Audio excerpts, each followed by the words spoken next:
Hey YouTube, what's happening? It's Richard, founder of Short-Term Rental University and professional real estate developer, and today I'm fielding another question of yours that somebody posted on our free Facebook group, Short-Term Rental University. So if you're not hanging there, then the question is, where are you hanging and why aren't you hanging with us? Because there are some really great people, 27,000 plus hosts all over the world asking questions like this of me and others, sharing advice, tips, suggestions. So if you really want to take your A game up, come hang out with us over at Short-Term Rental University. So without further ado, let me read to you this question. Jessica asks, how should one finance a second unit? And then Kevin adds, and another, and then Jared says this 100%. I think the real question is how to do it quickly. I think with time it can be done easily if you show good income and your debt to income ratio is lower within range. And then Tom says yes. So we have a lot of people interested in growing and expanding, and key to all of this is financing. So this is a great question and I really appreciate it, Jessica. So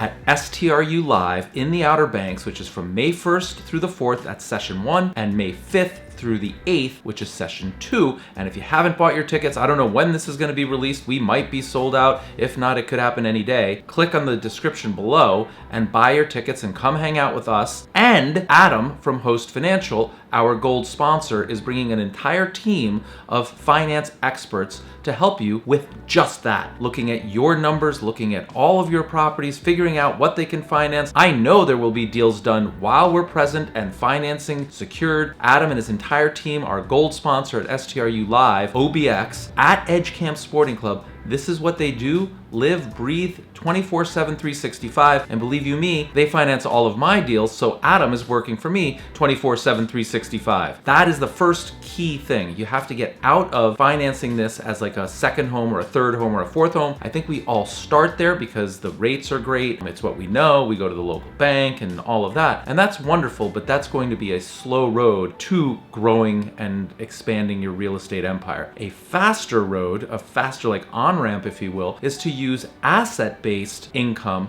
as opposed to your personal income. And the reason, let me explain that. The reason is as follows. One of these individuals said is like your debt to income ratio and all of that. That's when they're underwriting me. Now, I have incredible credit, 800 plus. I have a lot of assets and strong balance sheet. And so in many ways, I'm a perfect person to underwrite. But even I have all sorts of limits, right? Like debt to income ratios. I have good years and bad years and so on. And so when they're underwriting me, they're just asking, well, how many more monthly payments can he make? How many more dollars can he afford? And they need a safety cushion. And if you're going to really expand your real estate empire, like you run out of safety cushion, or the question that I was asked was, hey, Richard, do you really need 5 or 6 second homes? Like what's going on here, right? So like you have to get out of that mindset and you have to have them start to underwrite the asset. So the asset that we buy in the short-term rental market is a house, a condo, a townhouse, a tree house, RV, something that produces income. And that income can be used to qualify for the loan when you work with an asset-based lender like Adam and his entire crew. And what they do is they take a look at how much income they project. They use sources like AirDNA. Better yet, if you have actual like history, whether it's the property that you own or the property that you're thinking about buying, if it's been on Airbnb and VRBO, they can use the actual income and also the projected income from AirDNA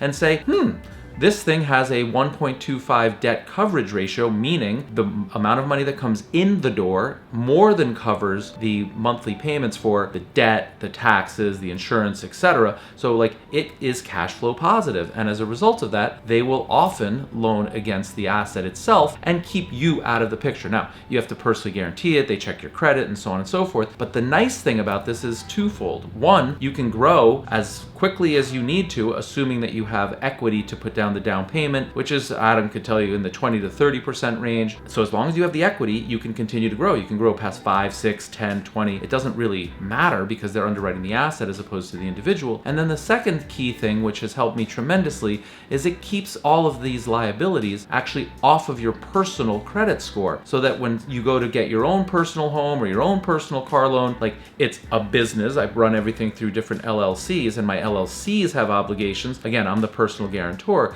but the LLC is building its own credit and its own credit history and reputation, and it doesn't reflect on my personal because it's not a personal monthly recurring debt that I incur. So the answer to your question is as follows. 1, move away from personal-based loans. 2, move towards asset-based loans. And then the third thing I would share, and I've taught this time and time again, and I know it's kind of counterintuitive and people are uncomfortable with it. There's this fallacy that debt is bad and that having cash and a lot of equity in your homes is a really good thing. The reason it's a fallacy is because, cash today is actually being devalued as the quantitative easing across all central governments. The value of the cash is actually decreasing. The buying power is decreasing. We don't know it, and we don't see it, and we don't feel it. Well, I think we kind of do know it, and we do kind of feel it, and we're hearing more and more about it, but still, we're taught that it's safe and conservative, so we hold it. And similar, we're told that equity or less debt in your homes and in your investments is a good thing. But here's the reality. Think of this for a second. If you could borrow money for 30 years, and we know definitively that money is worth less tomorrow, and it's worth even less a year from now, and it's worth even less 10 years from now,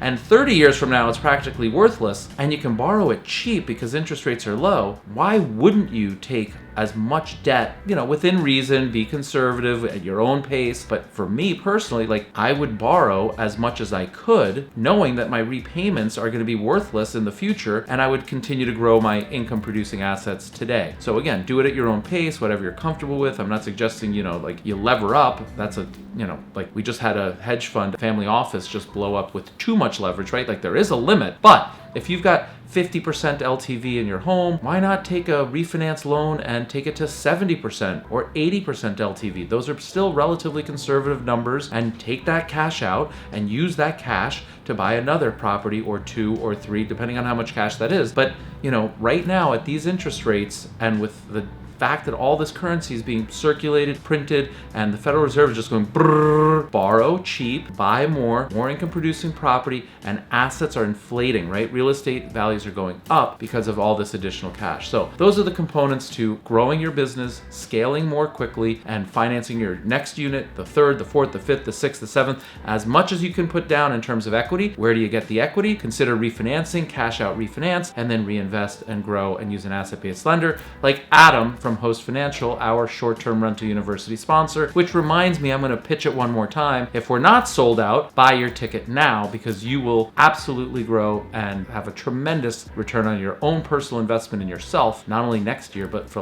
life, because it compounds, right? You make better decisions in 2021, which leads to even better decisions in 2022, 23. I can just keep going, but you can do the math yourself. Anyway, hope to see you there. I hope you like this video. If so, please give it a thumbs up. And if you haven't subscribed to the channel, why haven't you?